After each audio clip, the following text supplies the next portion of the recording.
तो ये तमाम नाम थे जिनको लेकर लगातार सियासी गलियारों में बातचीत हो रही है। उनकी ताकत को टटोला जा रहा है। पूर्व में वो क्या रह चुके हैं और उन्होंने कितनी बड़ी जिम्मेदारियां निभाई हैं वो हमने आपको दिखाया। हमारे साथ हमारा पैनल जुड़ा हुआ है। हम रुक कर लेते हैं कोल्हान के वरिष्ठ पत्रकार ब्रजभूषण सिंह का। ब्रजभूषण जी, लगातार ये बात हो रही है चुनावी परिणाम के बाद कि कुर्मी वोटर्स इस बार अलग हटे, इसलिए बीजेपी को बड़ा झटका लगा। अगर इस बार कुर्मी पर दांव खेलती है बीजेपी, यानी कुर्मी चेहरे पर बीजेपी दांव खेलेगी, तो वो कौन से चेहरे होंगे उस पर हमने बातचीत की। हमने एक रिपोर्ट दिखाया। रेस में सबसे आगे विद्युत वरण महतो का नाम दिख रहा है। कैसे देख रहे हैं आप?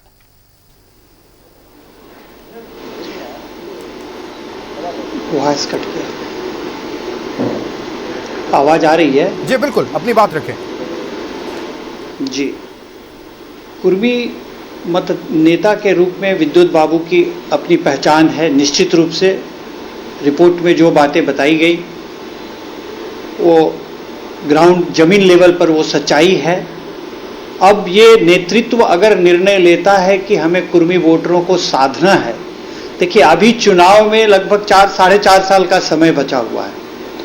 मेरी समझ से कुर्मी जाति के जो मुद्दे हैं उनके अंदर जो एक विवाद का कारण है या भारतीय जनता पार्टी से उनका जो छिटकाव हुआ है, उस कारण का समाधान जब तक भारतीय जनता पार्टी केंद्रीय नेतृत्व या केंद्रीय सरकार नहीं करती है, मैं समझता हूं कोई भी नेता आके आजमा ले। वो अभी कुर्मी का जो मुद्दा है उनका अपना एक अलग मुद्दा है कि हमें भी वो दर्जा दिया जाए, जिसके चलते उन लोगों ने पार्टी से उनकी दूरियां बनती चली गई है। वैसी स्थिति में सिर्फ एक चेहरे को आगे कर देने से अगर पार्टी ये सोचेगी कि हमारा वो जात का वोट हम साध लेंगे, तो बहुत कामयाबी मुझे नहीं लगता है कि मिलने जा रही है। तो असली जो मुद्दे हैं, जिन जिन मुद्दों पर भारतीय जनता पार्टी के जो ग्रामीण क्षेत्र के मतदाता हैं छिटके हैं, कुर्मी छिटके, आदिवासियों में 2 गुट हुआ, भूमिज और मुंडा अलग छिटक गए, तो ये सारे बिखरावों को किसी व्यक्ति विशेष द्वारा सहेजना अभी आसान नहीं है जी। इसके बजाय यहाँ जो जमीनी सच्चाई है, अगर जैसे भारतीय जनता पार्टी के पास शहरी क्षेत्र का वोट बैंक सुनिश्चित अभी भी बचा हुआ है, तो शहरी क्षेत्र के मतों को समेटने के लिए और कार्यकर्ताओं में वो भावना लाने के लिए हवाई नेताओं का जो दौर चला, उसके चलते संगठन बहुत लुंज-पुंज हो गया है। ये सच्चाई है। इस पर नेतृत्व को ध्यान देना चाहिए। निर्णय उनको करना है। कुर्मी समाज से अगर वो विद्युत बाबू को चुनते हैं, निश्चित रूप से बहुत अच्छे चेहरे हैं। आदिवासी समाज से अगर चंपाई दादा को लाते हैं लोग, तो वो भी एक अच्छा निर्विवाद नेतृत्व प्रदान कर सकते हैं। लेकिन तब है कि ये निर्णय तो संगठन को करना है ना। बिल्कुल, जमीनी सच्चाई पर भी हम बातचीत करेंगे। आप चंपाई सोरेन की क्या ताकत है, विद्युत वरण महतो की क्या ताकत है, हम उस पर फिलहाल बातचीत कर रहे हैं। अब हमारे राजनीतिक संवाददाता राकेश हमारे साथ जुड़े हुए हैं। राकेश, देखिए, झारखंड मुक्ति मोर्चा से सक्रिय राजनीतिक करियर की शुरुआत करने वाले विद्युत वरण महतो इस वक्त भारतीय जनता पार्टी में कुर्मी के सबसे बड़े चेहरे माने जा रहे हैं, और ना सिर्फ कुर्मी वोटर्स के बीच बल्कि ग्रामीण क्षेत्रों में भी उनकी पकड़ है और व्यापारियों के बीच भी अच्छी पकड़ रखते हैं विद्युत वरण महतो। देखिए, इस बात से इनकार नहीं है कि विद्युत वरण महतो का अपना एक जनाधार है, और जिस तरीके से वो कोल्हान में सक्रिय राजनीति कर रहे हैं, उससे कहीं ना कहीं बीजेपी को फ़ायदा तो मिल रहा है। लेकिन चुनाव में बहुत फ़ायदा बीजेपी को विद्युत वरण महतो से नहीं मिल पाया। तो ये चीज़ को भी बीजेपी देख रही है कि उस चेहरे के साथ अगर बढ़ा जाए तो उसका सियासी तौर पर, सांगठनिक तौर पर कितना फ़ायदा पार्टी को मिल सकता है आने वाले दिनों में। लिहाजा चंपाई सोरेन हो या विद्युत वरण महतो हो या फिर कोई दूसरा नाम हो, उन तमाम नामों को टटोला जा रहा है और उनके जो राजनीतिक क्षमता है उसका आकलन पार्टी पहले करेगी।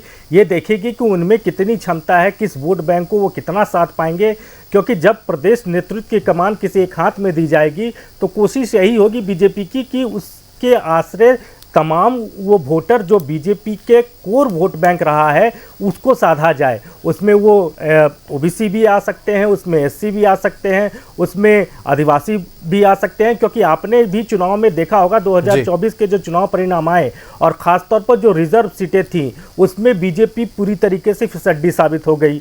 तो वो भी बीजेपी के लिए एक बड़ा सोचना होगा वहाँ भी बीजेपी को कि उस वोट बैंक को भी कैसे साधा जाए, क्योंकि बड़ी तादाद है यहाँ वैसे वोटरों की, और उन सीटों की 20 से ज़्यादा रिजर्व सीटें हैं झारखंड में, और उन सीटों पर अगर बीजेपी पूरी तरीके से फिसड़ जाती है तो वो जाहिर तौर पर एक सोचनीय प्रश्न बीजेपी के सामने खड़ा है।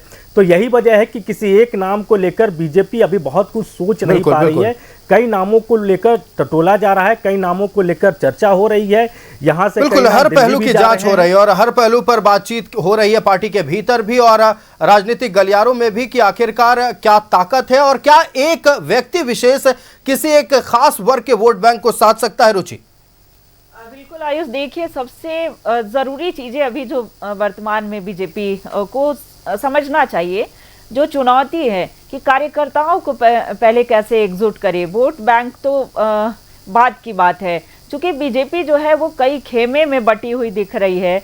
और देखिए एक गुट जो है वो रघुवर दास को पसंद करता है, दूसरा गुट जो है, यानी कि कई खेमों में बीजेपी जो बटी हुई है उसे कैसे एकजुट करके रखना है, कैसे तभी जाकर के संगठन को मजबूती मिलेगी। और आपने वोटिंग प्रतिशत की बात की कि अगर जो एसटी वोटर्स हैं या एससी वोटर्स हैं या ओबीसी के जो वोटर्स हैं उसकी बात बाद में करेंगे, लेकिन कैसे जो संगठन करता है, जो बीजेपी के कार्यकर्ता हैं, जो शुरू से ही बीजेपी के लिए जो है बीजेपी के बेहतरी की बातें करते हैं। तो देखिए जो पिछले चुनाव में करारी हार का सामना करना पड़ा, यानी कि विधानसभा चुनाव में जिस तरीके से कह सकते हैं कि औंधे मुंह बीजेपी गिरी, तो उसके बाद कार्यकर्ताओं का मनोबल टूटा। और जब रघुवर दास की वापसी हुई सक्रिय राजनीति में, जब वो वापस आए तो एक उम्मीद की किरण जो है वो कार्यकर्ताओं में जगी दिखी। हालांकि देखिए नेताओं का यही कहना है, कार्यकर्ताओं का यही कहना है कि जिन्हें भी जिम्मेवारी मिलेगी, क्योंकि एक अनुशासित पार्टी है, अनुशासन को मेंटेन करने वाली है, फिलहाल जो है वो हार के से उबर नहीं पा रही है। तो कह सकते हैं आयुष की केंद्रीय नेतृत्व पर डिपेंड करता है, निर्भर करता है कि किन्हें जिम्मेवारी सौंपी जाएगी। फिलहाल बीजेपी के पास यही चुनौती है, यानी कि बिल्कुल भारतीय जनता पार्टी के पास ये चुनौती है कि कैसे कार्यकर्ताओं को पहले ये महसूस कराया जाए कि वो मजबूत है, कार्यकर्ताओं में कैसे जोश भर आ जाए और तब जाकर किसी व्यक्ति विशेष को लेकर चर्चा होगी। फिलहाल रुकेंगे एक छोटे से ब्रेक के लिए, ब्रेक के उस पार चर्चा करेंगे उस वर्ग के बारे में जिस पर भारतीय जनता पार्टी ने प्रदेश अध्यक्ष के पद के लिए तो कभी भरोसा नहीं जताया।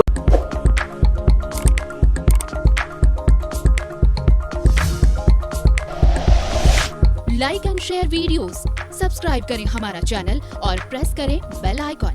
न्यूज़ 11 भारत, सच है तो दिखेगा।